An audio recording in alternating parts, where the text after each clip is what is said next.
Hey, what if I told you there's a skill you can build that could literally change your life?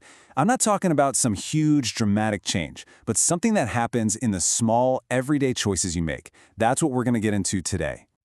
Just think about that for a second. One single skill that can make you feel better, do better in school, and even set you up for a better future. It sounds a little too good to be true, maybe. Well, here's the thing. It's not. And the best part? You already have all the power you need to make it happen. It all comes down to the power of your choices. And no, we're not talking about those massive, life-altering decisions. We're talking about the little things. The choices we make almost on autopilot every single day. Because those are the ones that really add up and shape who we become. And to help us get a handle on this, we're actually looking at a really fantastic lesson from the Flying Wings Online School, which is all about helping students just like you take control of their own well-being. So why should you even care about this? Well, taking ownership of your health is way more than just, not getting sick. It can actually boost your grades, build up your self-confidence, and seriously, it sets you up for success long after you're done with school.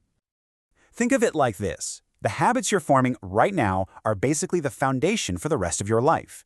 Every smart, healthy choice you make today is like a high five to your future self. Okay, so what in the world is personal health responsibility anyway? I promise this isn't some boring chore to add to your list. It's much cooler than that. Think of it as your own personal superpower, the power to choose. At its heart, it really just boils down to taking ownership.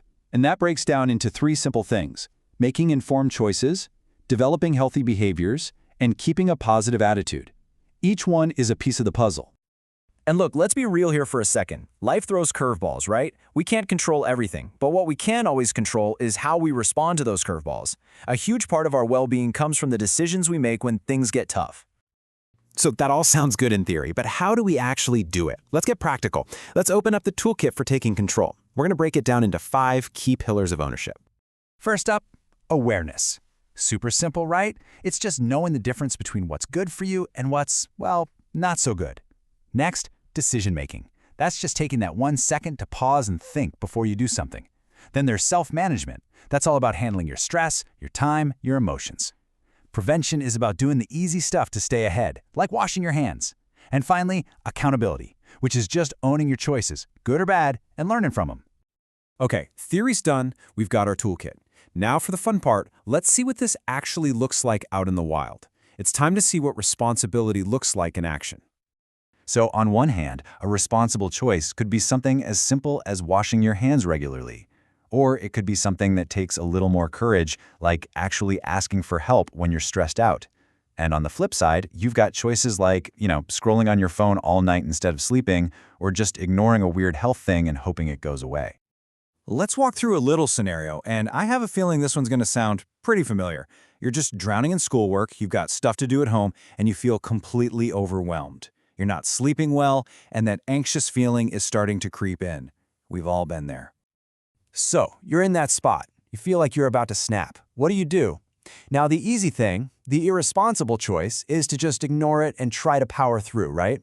But we all know that just leads to burnout. So, what's the healthier choice here? See? This right here? This is where your power kicks in.